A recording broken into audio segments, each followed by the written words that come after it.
These new Kaspa ASIC miners, these computer crypto thingies, are mining thousands of dollars a day. You, me, may be sitting here wondering why don't we have them? Well, we're gonna dive deeper into this. In particular, we're gonna be looking at IceRiver. And IceRiver is here trading blows with big bad Bitmain and their Antminers. Okay, are they the same company, right? Do we have a GMC Chevrolet situation on our hands here? Or did somebody steal a design? Should we buy this miner? What does it cost? What does it make per day? And then what will it actually probably earn per day by the time you're able to get one? My name is Vosk. I'm a full-time cryptocurrency miner, and you're on the VoskCoin YouTube channel.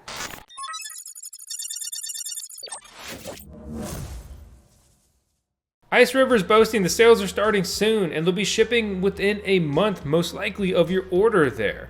These devices have some crazy price tags, but there's many models that fit many different budgets. So we've got the little baby KAS KSO here, right? And then we have all these different models, the KS1, the KS2, the KS3, the KS3L. These different machines have different ratings. So this is a little guy, he moves at 100 gigahash a second. I'm gonna run through this quick and then I'll explain what this means. Then you have the KS1, 1 terahash a second, 600 watts. 2 terahash a second, 1,200 watts. 5 terahash a second, 3,200 watts. Then 8 terahash a second, 3,200 watts. All right, so this mines a cryptocurrency called Kaspa. And I'm gonna make the joke for the 19th time. I ain't talking about the friendly ghost. And I'm sick of the markets being red. We need to go ahead and stop that. Kaspa continues to trend down. It's down another 9% because everybody mining it is dumping the hell out of it. Because anyone who pays any attention to anything would be smart enough to be doing that. It's down 70% from its all-time high, but its all-time high was only 1 month ago. Up a crazy 7,000% in the last 12 months, where the market has been pretty tough. If you got in early, this was an incredible play, in retrospect. Interesting to see for sure. $225 million market cap right now, ranked 160. All right, so when we go to the mining profitability calculators, right, and we pull up the KS3, it's top in the charts. This chart topper over here is now projected to mine $1,672 a day. Just yesterday, I shot a video, this thing was supposed to be pulling over $2,000 per day. But how big is this pie that all of these Kaspa miners are trying to eat? So Kaspa is emitting about $250,000 per day, $238,000 per day of newly mined coins. So this is what all of these miners are tackling. So let's say everyone turned off every mining device, and then we just look at these, okay? Let's just take that Bitmain figure that's supposed to pull $1,600 a day, right? So we've got 238,000 divided by 1,600. So that means if they only made 149 of these, we could all hit those profits. Also, everyone else on the network would have to turn their devices off. I can assure you that they are going to make so many more than that. And the other people are also probably not going to just turn their stuff off. Okay, we look at the hash rate history. It's ballooning, okay? It's absolutely ballooning. And it doesn't take many miners to go ahead and double this figure. The Bitmain Antmienr KS3, they are pushing at $50,000. And it mines at 8.3 terahash a second, consuming 3,200 watts. It's basically this machine, and they're basically priced the same. And they basically look the same. But it's surprising that it only has one C13, C14 cable input here. You know, that's a PDU. Make sure to watch our electricity guide and how to set up an ASIC miner guide if you're new to all of this. But ASIC miners, they're custom computers. They're built for mining cryptocurrency. That's it, period. This is not a sufficient attachment point for that. It's, in my opinion, it's not safe for that kind of power load. And we compare that to the Bitmain Antminer. They skip by, instead of using a C19, C20 cable setup, they're using 2 C13s. It's actually pretty alarming, and I think it could be a fire hazard. We'll see. But no matter what, with this kind of power consumption, you're going to be dealing with 200 to 240 voltage, not your typical 120 voltage US wall outlet. It breaks it down to 170 to 300 voltage down there. Bitcoin mining is really cool, but to be honest, it's loud, the devices are expensive, and there are some pretty interesting alternatives. Like, I'm earning $60 a month in passive income after my electricity bill using this hard drive miner. It's small, barely any heat or noise, and it's profitable. Check it out with the link down below and save some money by using our coupon code VoskCoin. We look at these, right, and the bigger miner is going to be more efficiency. You're going to have more density. It's going to be what you really want. But if you want to get exposure here, right, you could buy this one for less than $2,000. Looks cheap compared to the other ones, but that's still a very expensive mining rig, right?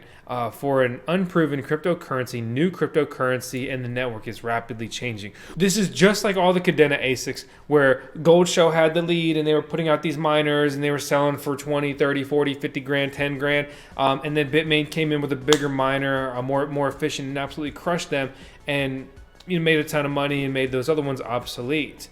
IceRiver does have a model that goes toe-to-toe with Bitmain's model. I haven't been able to unravel all of this yet. Who exactly is IceRiver? What is their relationship to Bitmain, if any? Is this a device rip? What's going on, right? I don't know. Wait a minute. Who are you?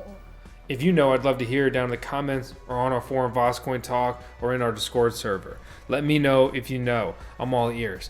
Son of a Tech in particular said he would not buy from IceRiver right now, and he said that a month ago.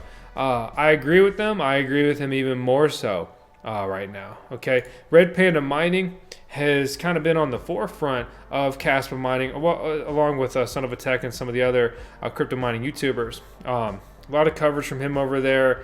For example, just an hour ago, he's like, I've been selling all of my mined Kaspa every day. And that is a lesson you learn in mining, in this developing stuff, with these ASIC miners, especially in particular. And then a week ago, he was talking about the KS3 destroyer. He says he hopes nobody spends $50,000 on this Kaspa miner, all that stuff. So, it's crazy, and it is just rapidly developing right now. IceRiver continues to push these new units. Hobbyist had a good point. Who stole whose hardware and copied it here, right? Getting into the he lays it out in a funny way. Like, we even have basically the same name. Also, Hobbyist, what's up with these weird capitalizations, man? Like, why same name and identical specs capitalized? I agree with them though. I like competition. Who's dropping their price first? I've said it, for a long time. I tweeted it months ago that Bitmain's going to come with a big bad Kaspa ASIC miner, and they absolutely blew the Osprey Tech, Electronics, whatever, out of the water. These guys wanted to do a group buy with the VoskCoin community. It just didn't line up, and I can definitely say I'm glad that we don't have these, because 14 gigahash a second. That's going to really pale in comparison to 8,300 gigahash a second. Wow. This ASIC mining scene for Kaspa is really heating up. I'm about it. I'm going to throw some of these in the farm eventually. I'm not buying any of these right now.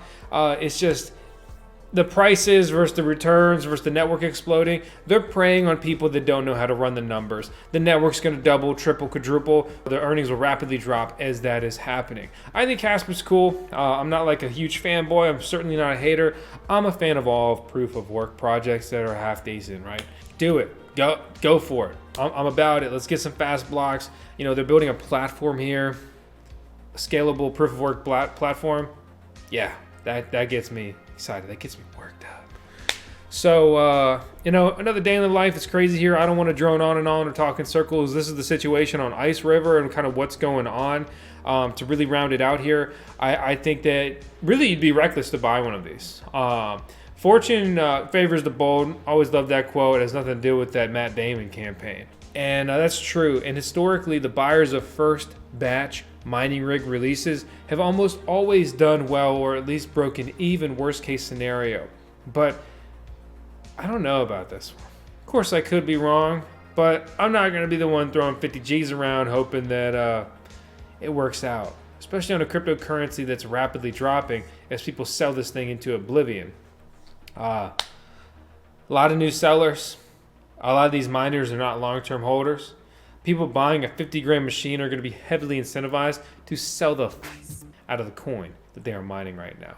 I just hope that you click the out of that subscribe button, because we got our CKR Chief Kaspa Officer. Yep, that's going to be Tails Boss, the Shiba Inu who's going to rule the world one day, if it's the last thing I do. So hope you enjoyed the video. I'll see you in the next one. Thank you so much for watching. We upload almost daily here, and it's crazy. I'm here in the makeshift office trying to get situated with the new house. It's just been go nonstop, and I'm trying to also still stay in the loop with crazy crypto. So I'm not going to say it again, but I wanted to say thanks again for watching.